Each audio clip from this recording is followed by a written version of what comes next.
Bonjour.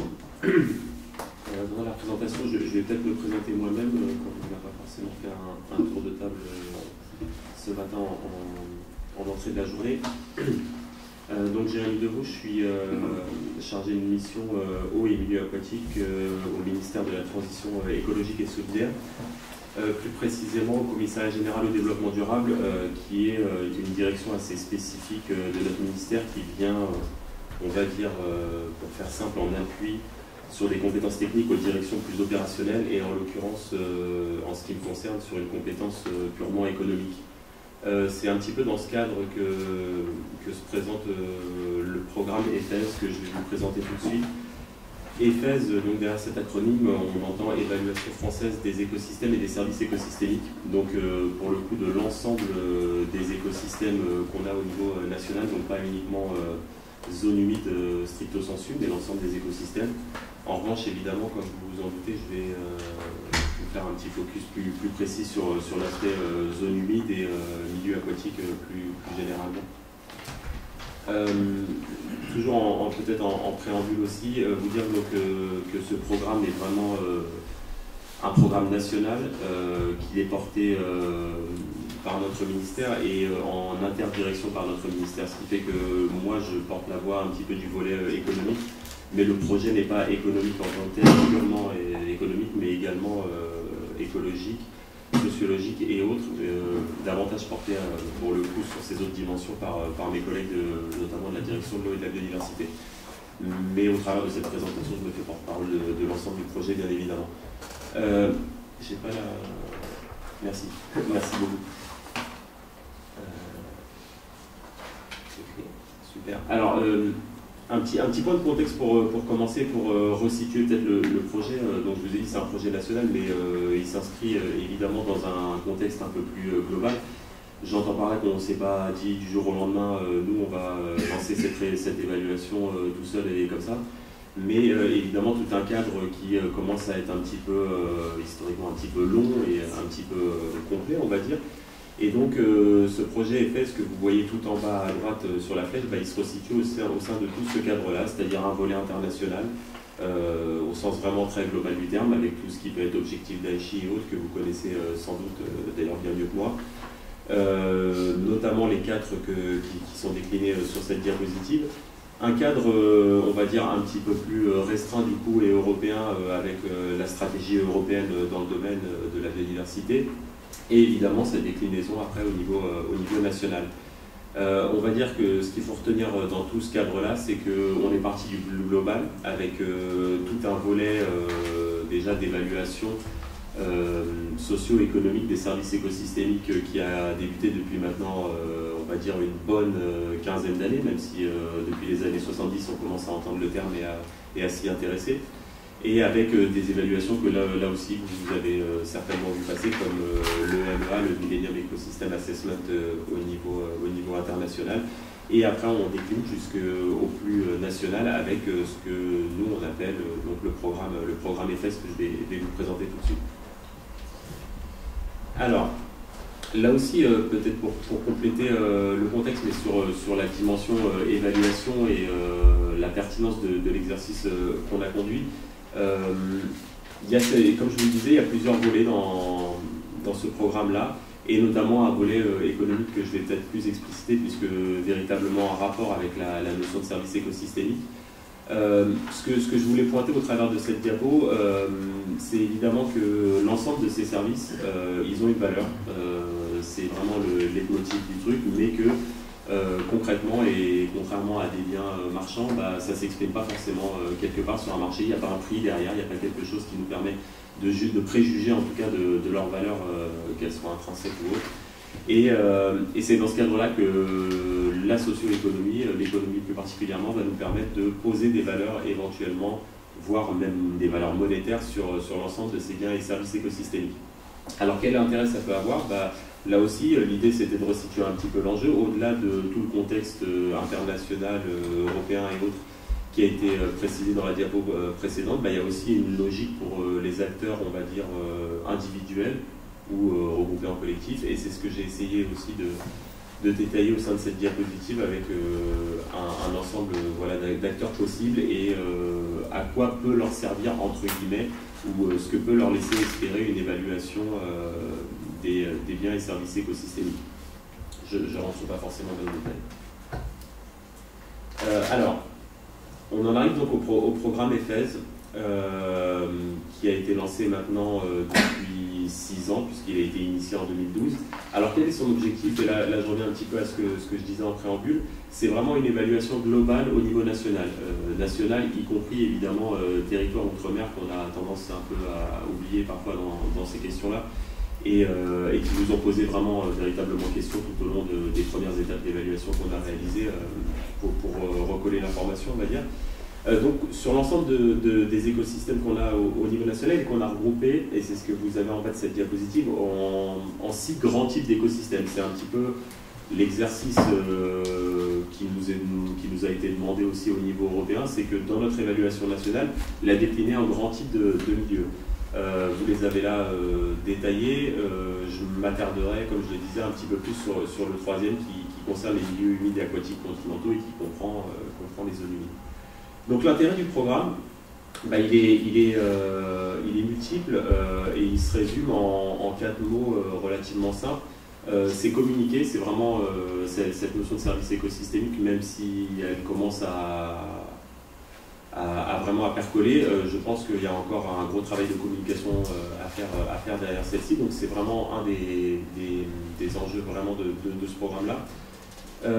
Connaître, là aussi ça rejoint un petit peu l'idée, connaître aussi dans le sens concaténer un petit peu, regrouper tout ce qui existe déjà sur le sujet. C'était vraiment l'objectif, compiler toutes les évaluations déjà présentes, mais aussi du coup le pendant, identifier ce qu'on ne sait pas faire ou ce qu'on n'a pas été encore capable d'évaluer en l'état actuel des connaissances ou de ce qu'on sait faire tout simplement en termes de compétences. Une partie est donc évaluation, et là ça fait écho aussi à ce que je disais tout à l'heure, pas uniquement évaluation économique, mais évaluation aussi écologique, sociologique, etc.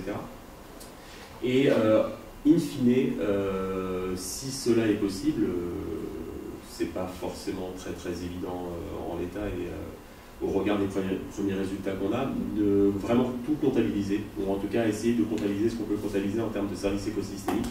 Et j'entends par là, in fine, pourquoi pas intégrer les valeurs obtenues dans des systèmes de comptabilité nationale, donc ce qui renvoie à tout ce qu'on a comme agrégats un petit peu traditionnels du type PIB et autres, mais pourquoi pas les décliner en intégrant ces valeurs-là dans des concepts qui rejoignent ceux du PIB vert ou ce genre de choses dont on entend parler depuis quelques années, qui permettraient donc de remettre au sein de ces agrégats une dimension, qu'est-ce qu'on retire aussi des écosystèmes et qui n'est pas forcément intégré dans nos exercices de comptabilité nationale.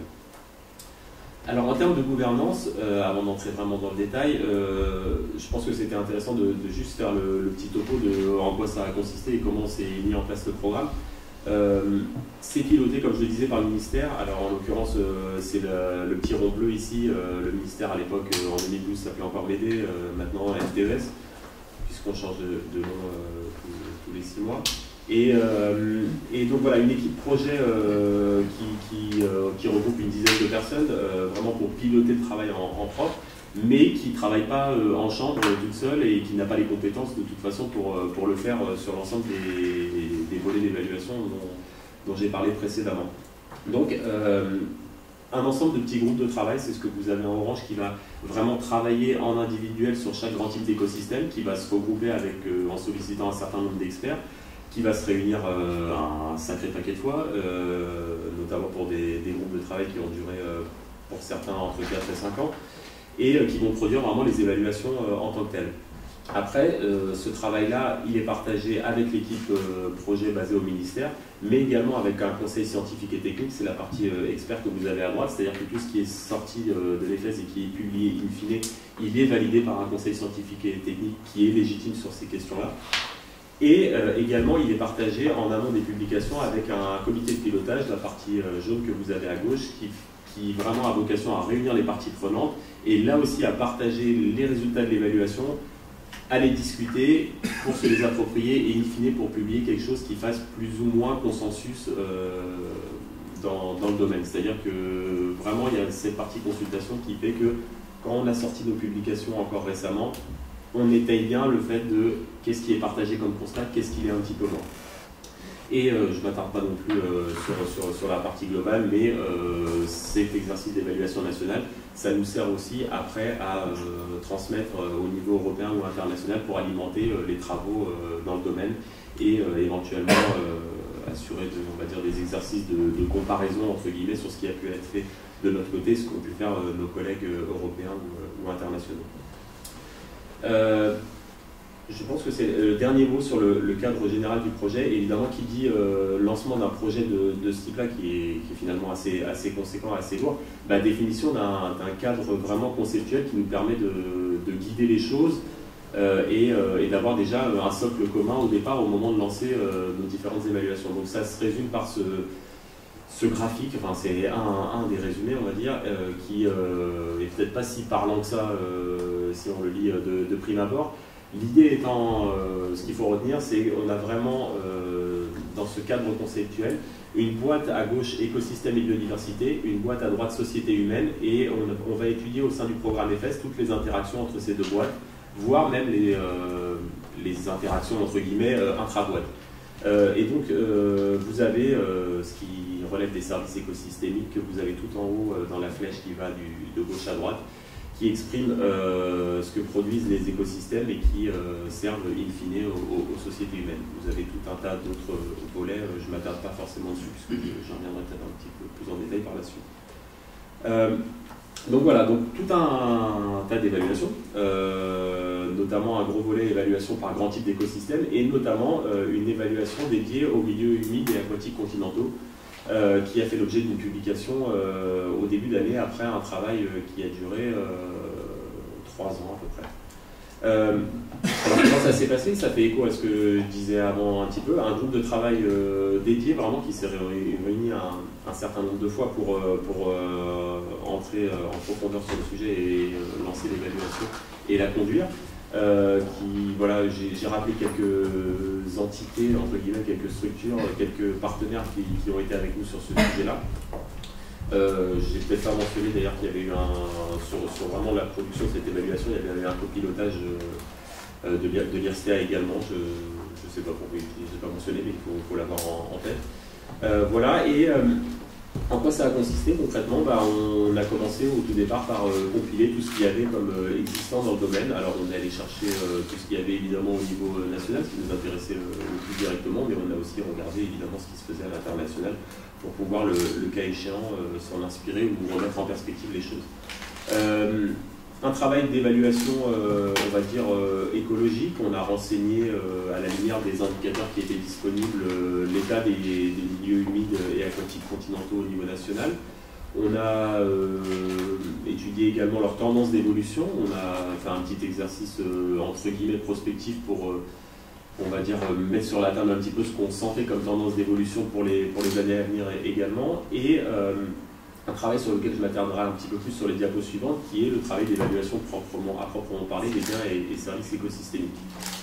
Et in fine, à la fin de ce rapport, tout un tas de conclusions, comme vous vous en doutez bien, avec des messages clés à l'attention des décideurs, puisque c'est aussi un petit peu l'objectif de l'exercice, et aussi une identification de tous les besoins de recherche. Ça fait écho à ce que je disais tout à l'heure. On a compilé tout ce qui existait, on a fait l'évaluation qu'on pouvait, mais on s'est aussi rendu compte qu'on avait des manques. Et là-dessus, on a fait tout un tas de recommandations pour dire comment combler ces éventuels manques.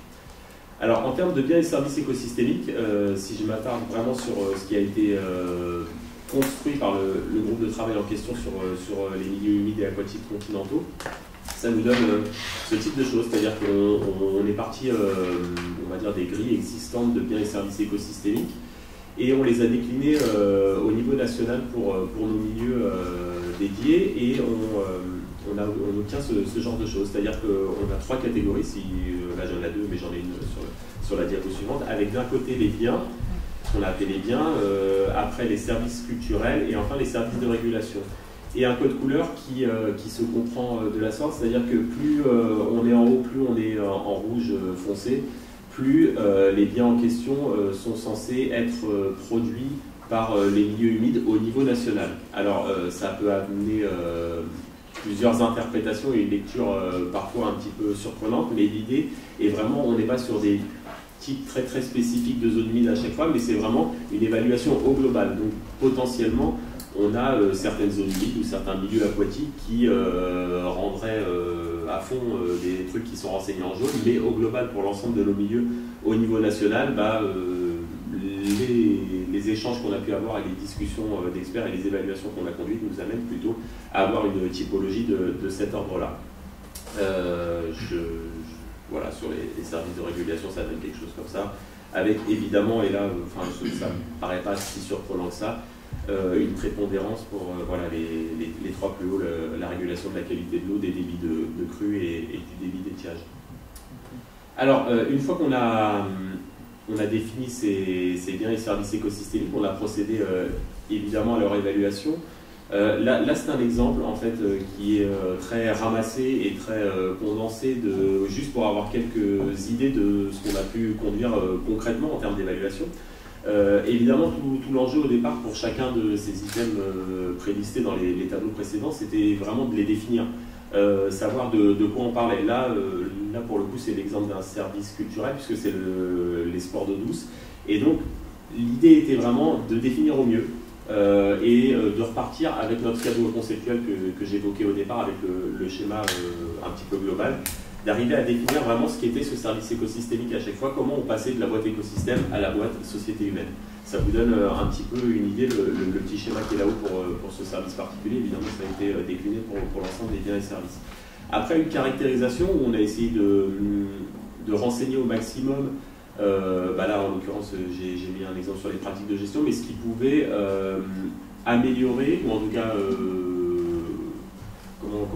renforcer, voilà, c'est comme ça qu'on l'avait matérialisé, renforcer le service éventuellement comme pratique, ou à l'inverse, éventuellement le réduire. Là aussi on a essayé de caractériser un ensemble de situations possibles sur les différents biens et services écosystémiques qu'on a évalués. Et enfin, dernier point de l'évaluation, même si ça se veut très, très sommaire, ce que je résume ici, on a essayé de conduire une évaluation économique et potentiellement monétaire quand on y parvenait sur certains biens et services écosystémiques. Vous verrez que ce n'est pas forcément le cas pour tous. Là, en l'occurrence, pour le service culturel de sport d'eau douce, on a attaqué l'évaluation économique via l'angle des dépenses consenties par les pratiquants, si je me rappelle bien. Et c'est bien ça. In fine, parmi donc tout ce qu'on avait dans les tableaux que j'ai présentés précédemment, l'idée était vraiment d'arriver potentiellement à une évaluation monétaire pour tout ce qui était renseigné en rouge. Donc une douzaine de biens et services écosystémiques, si j'ai bien les choses en tête. Qu'est-ce que ça donne au final? On est arrivé à en chiffrer peu ou prou 6 sur les 12. Ça vous donne un schéma de cet ordre-là, mais qui n'a pas vocation à forcément être exhaustif, mais qui a vocation à se mettre les choses en tête, on va dire. Et qui permet surtout de vous montrer que l'exercice d'évaluation, quand il se décline jusqu'à une étape monétaire, il est très très complexe, mais ça vous en doutez bien. Et c'est ce qui apparaît en fait sur ce schéma, c'est-à-dire qu'on arrive à évaluer ces 6 objets-là, mais avec pour certains une incertitude relativement forte par rapport aux méthodologies qu'on a développées, et parfois aussi avec une exhaustivité dans l'évaluation du service qui est relativement faible. Alors, peut-être que c'est peut-être plus parlant avec cette présentation-là. En gros, là, j'ai mes 12 biens et services écosystémiques qui étaient listés en rouge tout à l'heure, c'est-à-dire les plus prépondérants pour nos milieux humides au niveau national. Et quand c'est en pointillé, en grisé, c'est ce qu'on présuppose être l'évaluation monétaire globale des biens et services en question.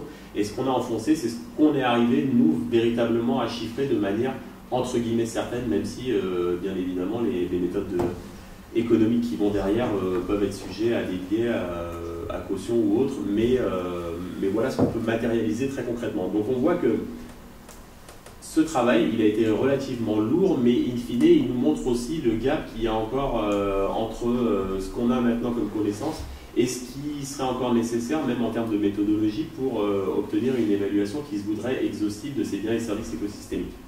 Je pense que c'est ce qu'a rappelé là. Des efforts de recherche sont évidemment nécessaires.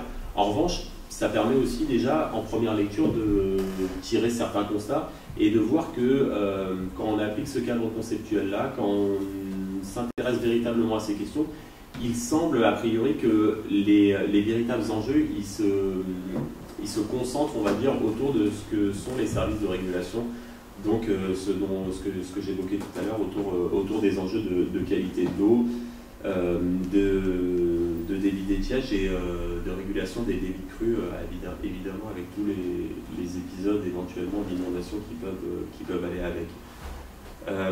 Voilà.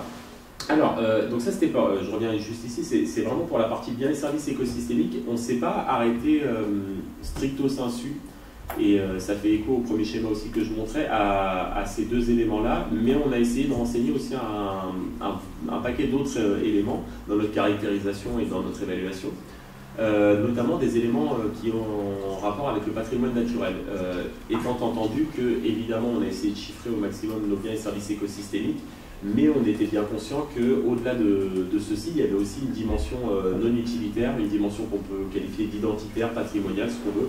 On peut employer plein de termes, et d'ailleurs ça recouvre plein de réalités, mais il y a aussi cette dimension-là qui, pour le coup, n'est pas chiffrable en l'état. C'est ce qu'on a essayé de faire, donc de aussi la caractériser, et on va dire que l'idée qu'il faut retenir, c'est que notre évaluation ne se limite pas uniquement à de l'évaluation de biens et services écosystémiques, mais elle englobe aussi le fait de renseigner un certain nombre d'éléments vis-à-vis de cette dimension patrimoniale. Alors ça peut être, et c'est ce qu'on a mis dans le rapport in fine, un certain nombre d'aires protégées, d'espèces emblématiques, endémiques, des individus particuliers, ce genre de choses, et on a recensé tout un tas d'éléments au sein du rapport. Là j'ai mis un exemple, les sites Ramsar, c'est un exemple parmi tant d'autres, mais on a souhaité vraiment documenter en l'occurrence cette dimension-là.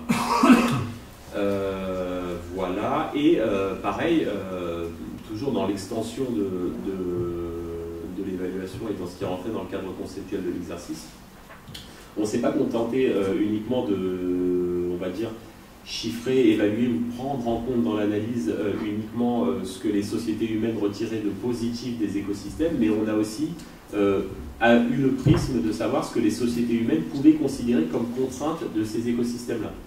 Là, alors c'est un exemple tout bête qui paraît peut-être même idiot en le matérialisant comme ça, mais qui dit zone humide dit aussi éventuellement pour certains endroits, pour certains types sous-écosystèmes, contraintes moustiques. C'est ce qu'on a essayé aussi parmi l'ensemble des contraintes qu'on a pu analyser au sein de l'évaluation, de retranscrire, et pareil en essayant de décliner pourquoi pas un schéma explicatif qui nous explique en quoi ce serait une contrainte en quoi c'est une contrainte pour nos sociétés humaines, avec tout ce qui peut être renseigné en haut en termes d'atteinte sanitaire, etc., etc. Et pareil, on ne s'est pas arrêté là, on s'est dit souvent quand il y a ces types de contraintes, il y a des espèces d'actions humaines pour contrer ces contraintes, et on a aussi essayé d'analyser ça, en tout cas d'avoir le prisme de ne pas l'oublier dans le champ de l'analyse, c'est ce qui est matérialisé ici. J'en termine rapidement en parlant donc, de l'utilisation vraiment effective des résultats de cette évaluation. Donc, comme je l'ai dit, il y a un rapport qui est sorti pour les milieux humides. Vous avez l'ensemble des rapports pour l'ensemble des écosystèmes présents au niveau national qui sont sortis évidemment aussi en parallèle. Donc il y a un premier champ de ce programme EFES qui vraiment maintenant est bouclé avec la production de ces 6 rapports, on va dire, par grand type d'écosystème. Alors pour quelle utilisation des résultats? Alors ça renvoie déjà dans un premier temps à la première diapo contextuelle que je rappelais tout à l'heure. C'est ce que je dis ici, il y a vraiment production de cette évaluation pour répondre à nos engagements internationaux, nationaux. Il y a aussi l'aspect communication, faire connaître les 4 points que je mentionnais tout à l'heure, évaluer, comptabiliser. Mais voilà, l'idée aussi derrière, c'est vraiment de guider les politiques de préservation de la biodiversité. C'est-à-dire que l'évaluation vraiment, et telle qu'elle a été conçue dans le programme EFES, c'est vraiment cette logique-là, c'est logique de préservation. Étant entendu que parfois, passer par l'évaluation économique, voire monétaire, peut servir à orienter la décision dans le bon sens, en tout cas de notre point de vue et de la manière dont on a matérialisé le programme en question. Ce qui peut être intéressant du coup en extension, et le rapport consacré au milieu humide s'attarde un petit peu là-dessus également, c'est au-delà de l'évaluation, on va dire, individuelle de ces biens et services écosystémiques, c'est d'avoir une approche vraiment globalisante sur certains points. Et notamment, c'est ce qui émerge ces dernières années avec la notion qui est rappelée là de bouquet de services, c'est-à-dire vraiment étudier à l'échelle d'un territoire les biens et services écosystémiques rendus et les analyser au regard d'éventuelles décisions de gestion qu'on peut prendre, de décisions de politique publique, etc. Et de voir dans quelle mesure et dans quelle mesure et à quelle amplitude varient ces biens et services écosystémiques selon le scénario de gestion envisagé. Et donc c'est vraiment ce que recouvre cette notion de bouquet de services et c'est ce qu'essaye en tout cas de lancer comme piste le rapport en termes d'utilisation, on va dire, des résultats du programme. J'en termine juste avec un point qui peut être intéressant pour tout un chacun. Merci évidemment, mais la plateforme dédiée, dont je rappelle l'adresse ici, qui est relativement intéressante, c'est-à-dire qu'on a vraiment ouvert une plateforme ouverte à tous, c'est-à-dire c'est un format réseau social entre guillemets. Alors c'est un peu Facebook et Face, donc mais en moins drôle, mais voilà. Mais l'idée c'est ça. Donc le truc qu'il faut retenir, c'est que c'est ouvert à tous. L'inscription est gratuite, très simple, et ça vous permet d'avoir une vision globale du programme, d'avoir accès à tous les documents, mais aussi de pouvoir échanger avec tous les gens qui y sont inscrits.